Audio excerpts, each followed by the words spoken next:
রিলসে আমি ছেড়েছিলাম না কাকে দেখে খিলখিল করে হেসেছি, তার পার্ট বাই পার্ট আনবো, এই যে নিয়ে এসেছি ফার্স্ট পার্ট। আর এটা আমি বলে রাখি, এটা কিন্তু আমার জীবনের প্রথম এমন একটা জার্নি যেখানে সম্পূর্ণভাবে একা আমি গেছি, একদম, যা কখনো জীবনে আজ পর্যন্ত কোথাও আমি যাইনি। কেউ না কেউ আমার সঙ্গে থাকে, অবশ্যই আমার নিজের লোক, বন্ধু, পরিবারের লোক, এরা তো থাকেই। কিন্তু এই জার্নিটা ছিল সম্পূর্ণভাবে আমার নিজে, তাও আননোন একটা জায়গা যেখানে আমি কখনো আগে যাইনি, বা আমার গণ্ডির বাইরে বলতে পারো। সেরকম একটা জায়গায় আমি কিন্তু একা একা পৌঁছেছিলাম। কিভাবে তার ট্রাভেলিংটা আমি তোমাদেরকে দেখাচ্ছি। যাচ্ছি তো মনের মধ্যে এক্সাইটমেন্টের সাথে সাথে একটা ভয় ভীতিও কাজ করছিল। কারণ যে কখনো ধরো একা কোথাও যায়নি, সে প্রথম বেরোচ্ছে, তার জন্য তো একটা এক্সাইটমেন্ট একটা থাকেই, তার সাথে থাকে হচ্ছে একটু ভয়, তাই না? আর আমার দুটোই কাজ করছিল। কিন্তু জার্নিটা করার সময় বেশ একটা কনফিডেন্স আসছিল নিজের মধ্যে যে না, আমি পারবো, নিশ্চয়ই পৌঁছে যেতে পারবো সেইখানে। কারণ অ্যাড্রেস দেওয়া ছিল, সব দেওয়া ছিল, এবং তার সাথে ফোনে কথা বলতে বলতেই আমি যাচ্ছিলাম। কে, অবশ্যই তোমরা দেখতে পারবে পার্ট বাই পার্ট, যাকে দেখে আমি খিলখিল করে হেসে উঠেছিলাম। তো এই দেখো, আমি টোটো করে যাচ্ছি বাড়ি থেকে বেরিয়ে।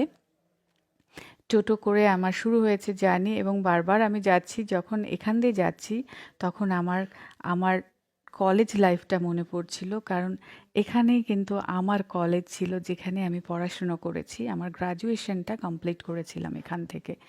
তো এটা সেখানেরই, ব্যারাকপুরের সামনে দিয়ে যাচ্ছি আমি, আমার যেখানে কলেজ ছিল। তো আমার খুব ভাল লাগছিল, বহু বছর পর ওখান দিয়ে যাচ্ছিলাম বলে খুব এক্সাইটেড ছিলাম। কারণ এখানে কতগুলো বছর এখানে কাটিয়েছি, আর সেই রাস্তাগুলো দিয়ে যখন যাচ্ছি, সেই সমস্ত পরিবেশ, সেই সমস্ত স্মৃতি তো মনে আসছিলই। সাথে সাথে মনের মধ্যে একটু একটু করে ভয়ও লাগছিল যে ঠিক মতো পৌঁছাতে পারবো কি না, এটা নিয়ে।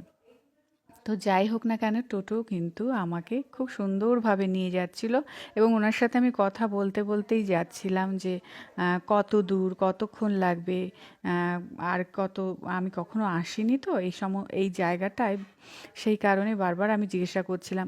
আর আমি ছিলাম টোটোতে একদমই একা। তো দেখো, আমাকে কিন্তু নিয়ে এসে, মানে ওখানে নিয়ে এসে থামিয়ে দিয়েছে। তো এইটা হচ্ছে সেই জায়গা যেখানে আমাকে নামিয়ে দিল হচ্ছে আমাকে টোটোওয়ালা।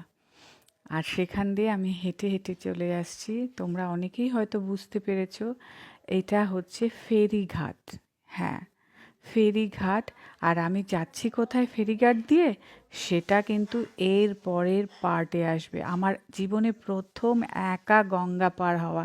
আমি বোধহয় জীবনে গঙ্গা পার কয়েকবারই হয়েছি, তাও সঙ্গে আমার লোক ছিল। কিন্তু এই প্রথম আমি পুরো একা একা গঙ্গার এপার থেকে ওপারে গেছি, এবং নিজে, একদম। আর ওপারে কিন্তু দাঁড়িয়েই ছিল আমার জন্য, যে জানে আমি আসছি, সেই অপেক্ষায় ছিল। আর আমি টিকিটটা